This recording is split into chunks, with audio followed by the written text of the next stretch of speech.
$80. That's what the bag cost. The one the guy in the green apron swore would fix everything, it's a Saturday morning, coffee in one hand, the mower still warm, and you're standing at the edge of your lawn looking at it like a project. You're finally going to win.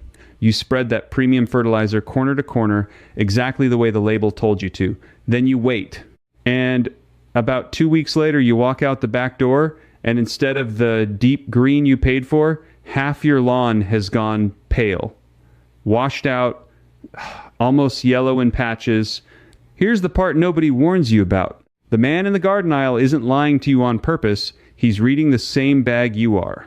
And that bag and the entire lawn care industry standing behind it is built to sell you one thing over and over again.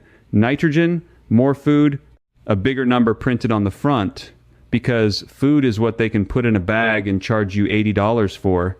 And every single year, you fall for the same cycle. Spring rolls around, your lawn looks tired, you panic, you spend $40, $60, $80, you spread it, you get a quick flush of green for about 10 days, and then it fades right back to the same tired grass you started with. So you buy more. That right there is the trap. Most people respond to a struggling lawn by doing three things. They dump on more fertilizer, they start watering every single evening, and they grab a bag of weed and feed and pray it sorts itself out, and nothing changes. The green never holds, the patches never fill in. You're working harder every weekend for a yard that looks exactly the same as it did the weekend before. So here is what I'm going to show you. Two completely different reasons your lawn is failing you.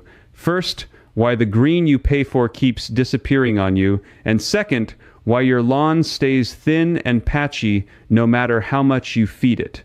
And then, at the very end, the one fix that costs about $3 and quietly outperforms that $80 bag. That fix is the entire reason I made this video. I'm not going to name it yet. You'll understand exactly why when we get there. But before any of that, one question.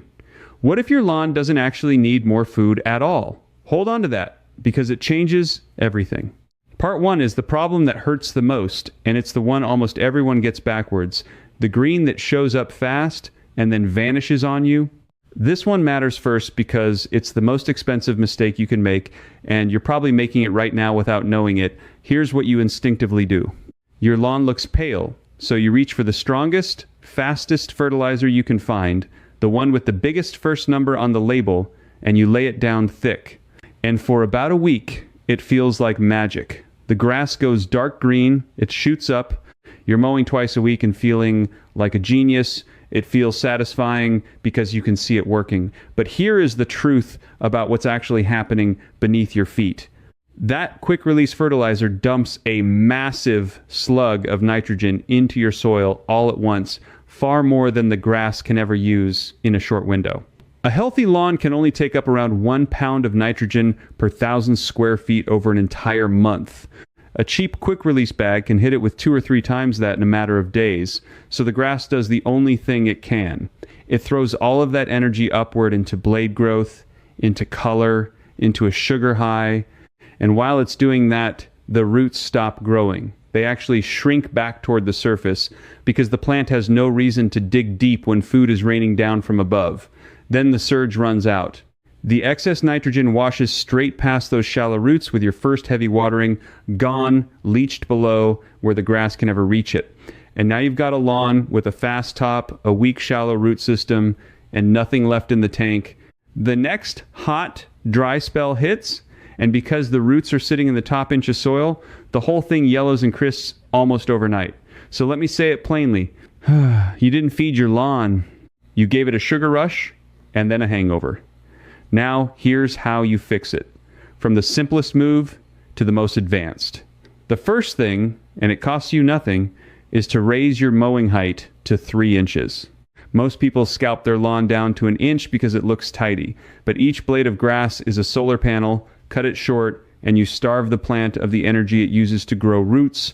Leave it at 3 inches, and you get deeper roots, soil that stays shaded and cool, and grass thick enough to choke out weeds before they ever germinate. The second move is how you water.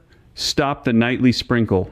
Instead, give your lawn 1 inch of water once or twice a week, early in the morning. Here's the mechanism. When you water a little every day, the roots have no reason to go looking for moisture, so they stay lazy and shallow. When you soak it deeply and then let the top dry out, the roots chase that water downward, and a deep root is what survives a heat wave while your neighbor's lawn turns to straw. The third move, the more advanced one, is to feed slow and feed light. Instead of one big $80 hit, use a slow release source and apply no more than half a pound to 1 pound of nitrogen per 1,000 square feet at a time, spaced out across the season. Slow release feeds the grass a little at a time, the way it actually wants to eat, so you get steady color instead of a spike and a crash. Get this wrong, and here is exactly what you lose. You lose weeks of regrowth every time a patch burns out.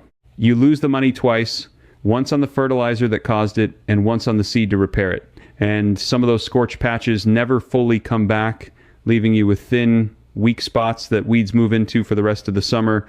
One universal tip to prevent all of it: never, ever fertilize a dry, stressed lawn in the middle of the heat. Water it first, feed it light, and only when it's actively growing. And quick thing, because this is exactly the kind of stuff nobody tells you in the garden aisle, if that's what you're here for, take 1 second and subscribe, because that is what every single video on this channel does. The real mechanism, not the marketing. Okay, straight back into it. And that slow, steady approach is exactly the kind of thinking that goes deeper than any bag of fertilizer ever could. And if you want to take that further, I want to tell you about something that genuinely changed how I see all of this. The Amish have been growing thick, resilient, chemical-free grass for generations without spending $1 on premium bags, and everything they know has been put together in a set of guides called the Amish Lawn Guide and the Amish Soil Guide. There's also a complete Amish Yard Field Edition that brings it all under one cover. It's $97. The link is in the description. And honestly, it's the closest thing I've found to a permanent exit from the boom and bust cycle this whole video is about. Worth every cent if you're serious about fixing this once instead of chasing it every season. Now, back to the second big reason your lawn is failing you, and this one has nothing to do with feeding at all. Part 2 is a completely different problem, and you cannot fix it with anything you just learned, because this one has nothing to do with feeding at all. And here's the thesis, the one line I want you to repeat to your neighbor over the fence. A thin lawn is not a hunger problem, it's a foundation problem. Here's the universal mistake. When your lawn looks thin and patchy, you assume the grass is starving, so you feed it, but the reason it's thin usually isn't food. It's that the soil underneath has gone hard as a road, compacted by years of mowing, foot traffic, kids, dogs, and rain pounding it flat. And then, to make it worse, people grab a bag of seed and just fling it across the top of that concrete hard surface. The seed sits on the surface, the birds eat half of it, the rest dries out, and almost none of it ever takes root. So you've wasted the seed, wasted the weekend, and the patch is still bare. And this is the cruel part. This kind of damage takes weeks, sometimes a whole season, to truly repair if you do it wrong, because you only get a couple of real windows a year to establish new grass. So let me give you 3 methods. Cheapest and simplest. First, climbing up to what a professional would actually reach for. Method 1, aerate. This is the foundation of the foundation. Compacted soil has no air pockets, which means no oxygen for the roots and nowhere for water to soak in, so it just runs off. Aerating means pulling small plugs of soil out across the lawn, opening up thousands of little channels. You can rent a core aerator for about the cost of a tank of fuel, or for a small yard, use a simple manual plug tool. Do it when the soil is slightly moist, walk it in rows both directions, and leave the little plugs on the surface to break down. Suddenly, water, air, and nutrients can actually reach the roots instead of sitting on top. Method 2, overseed, and do it at the right rate at the right time. Most people throw a thin scatter of seed and call it done. For a thin lawn, you want roughly 15 to 20 seeds landing in every square inch, which works out to around 3 to 5 pounds of seed per 1,000 square feet for most cool season grasses. And timing is everything. Early autumn is the single best window. When the soil is still warm but the air has cooled, because the seed germinates fast and the young grass isn't fighting a heat wave. Spread it right after you aerate, so the seed drops into those open holes and makes real soil contact instead of sitting up where it dries out and dies. Method 3, top dress with compost. This is the move the professionals reach for, and it's what separates a good lawn from a great one. After you've aerated and seeded, spread a thin layer of quality compost, about 1/4 to 1/2 inch, and drag it across the surface with the back of a rake so it works down into the holes and around the seed. Here's the mechanism that makes it so powerful. Compost feeds the soil life, the microbes, and the worms, and it's those creatures that build the loose, crumbly structure your roots need. It holds moisture around the new seed, it slowly releases nutrients with no risk of burning, and over a single season it can transform dead, lifeless dirt into living soil. That's not a quick green up. That's a permanent fix to the foundation. So now you know why the green fades and why the lawn stays thin. Which brings us to the reason you actually clicked, the reason this whole video exists. Part 3, prevention. And here it finally is. The $3 fix I promised you at the start, it's a box of iron sulfate. In the UK, you'll see it labeled sulfate of iron or ferrous sulfate. A small box costs around $3, sometimes less, and it treats a surprising amount of lawn. And here's the blunt, slightly uncomfortable truth that the $80 bag will never tell you. Most people think a pale, yellowing lawn is hungry for nitrogen. But actually, most of the time, it's not short of food at all. It's short of iron, or the iron in your soil is locked up and the grass can't reach it. Here's the mechanism, and it's beautiful in how simple it is. The deep green color in grass comes from chlorophyll, and grass cannot build chlorophyll without iron. When your soil pH drifts too high, above about 7, the iron that's already sitting in your soil gets chemically locked up, unavailable, no matter how much fertilizer you pour on. So you keep feeding nitrogen, forcing weak growth, and the lawn stays pale because the real missing ingredient was never nitrogen, it was iron. Iron sulfate delivers that iron directly, and it gently nudges your soil pH down, at the same time unlocking the iron that was already there. That's why it can outperform an $80 bag for a fraction of the cost. It fixes the actual cause instead of masking it. Here's exactly how you use it.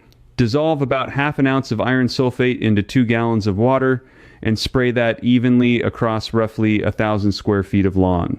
Within 2 to 3 days, you'll watch your grass turn a deep, dark, almost blue-green, and unlike nitrogen, it does this without forcing a flush of weak growth, so you're not mowing twice a week to pay for it.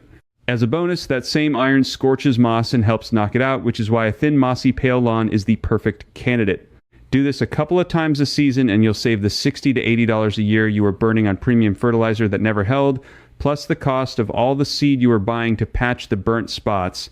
That's real money back in your pocket every single year for the price of a coffee. So which one is for you? If your lawn is reasonably thick but just looks pale and tired, no matter how you feed it, skip the fertilizer entirely and go straight to the iron sulfate. That's your fix. If your lawn is thin, bare, and patchy, your money belongs in aeration, overseeding, and a layer of compost in early autumn, because color won't help you if there's no grass there to begin with. And if you've got a small city yard with hard, mossy, shaded soil, the $3 box of iron is the single best first move you can possibly make, full stop. Now, here's the new problem you're about to run into, because I'd rather you hear it from me. Iron sulfate stains, that deep iron that turns your grass green will also leave rust-colored marks on concrete, on your patio slabs, on your driveway, even on the soles of your shoes. And once it sets, it is genuinely difficult to scrub off. So if you've got paths, a patio, or a driveway anywhere near your lawn, this matters to you.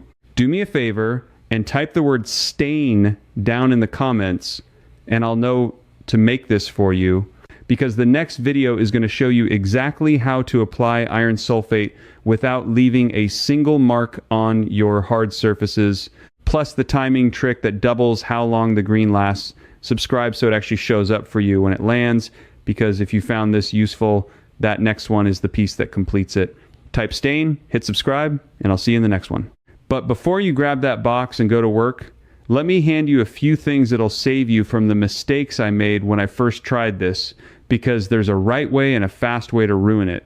First, never mix iron sulfate stronger than the rate I gave you, thinking more will turn it greener faster. It won't.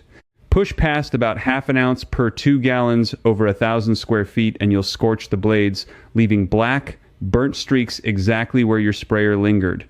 The iron darkens grass at low doses and damages it at high ones, and there's no undo button on a black streak across your front lawn. Slow and even beats strong and patchy every single time. Second, watch your sprayer. Use a fine, consistent mist and keep walking at a steady pace, the way you'd spray paint a fence, never stopping in one spot. If you pause, that patch gets a double dose and goes dark while everything around it stays normal, and now you've got a checkerboard. Spray in rows one direction, then turn and spray lightly across the other direction to even it all out. That cross pattern is the trick that gives you a uniform golf course green instead of a tiger stripe mess. Third, mind the weather. Don't spray when rain is coming in the next couple of hours, or you'll wash the iron off the blades before the grass can absorb it, and you'll wonder why nothing happened. And don't spray in the blazing midday heat, because a stressed, sun-baked lawn is far more likely to burn. Early morning or early evening on a dry, mild day is your window. The blades have time to take the iron in through their surface, which is actually how a lot of that fast color happens, straight through the leaf, not just the roots. Here's something else. Most people never connect. Iron sulfate is acidic, and that's again, if your soil actually runs alkaline. So before you spend even $3, spend a few more on a simple soil pH test, the kind you can pick up cheaply and do at your kitchen table in 10 minutes. If your soil reads above 7, iron sulfate is going to be a revelation for you, because it tackles the lockup and the color in one move. If your soil already reads acidic below 6, you may have a different issue entirely, and dumping more acid on it won't help. Test first. It's the difference between guessing and knowing is what separates the people with great lawns from the people who keep buying $80 bags forever. And think about the long game here. The reason this $3 fix beats the expensive bag isn't just the price on the day, it's that you stop fighting your lawn. You stop the boom and bust cycle of green up and crash. You raise your mowing height, you water deep and infrequent, you aerate and overseed in autumn, you top dress with compost to build living soil, and then you use iron to unlock the color that was always supposed to be there. Each of those steps makes the next one work better, and within one full season, you're spending less time, less money, and far less worry than you ever did chasing quick fixes. That's the whole secret, really. The lawn care industry profits when you treat symptoms forever. You win the moment you fix the cause once. A bag of nitrogen sells you a feeling for 10 days. A $3 box of iron, a soil test, and a little patience sells you a lawn you actually keep. So go test your soil, mix it light, spray it even, and watch what happens by the weekend. And don't forget, type stain below if you've got hard surfaces to protect, because that's the one that makes all of this safe to do. Before you go, this video keeps going inside the Amish garden circle, where I take it further week by week. You can ask me your own questions, and I answer you myself. No robots. And you're in good company with old ways gardeners, just like you. Just point your phone's camera at the code on your screen. It takes a minute, and you can cancel anytime with one click. Now that you've saved money on fertilizer, let me show you how to stop buying it altogether. You'll feed your lawn for almost nothing, season after season. That video is starting right here, so stay with me.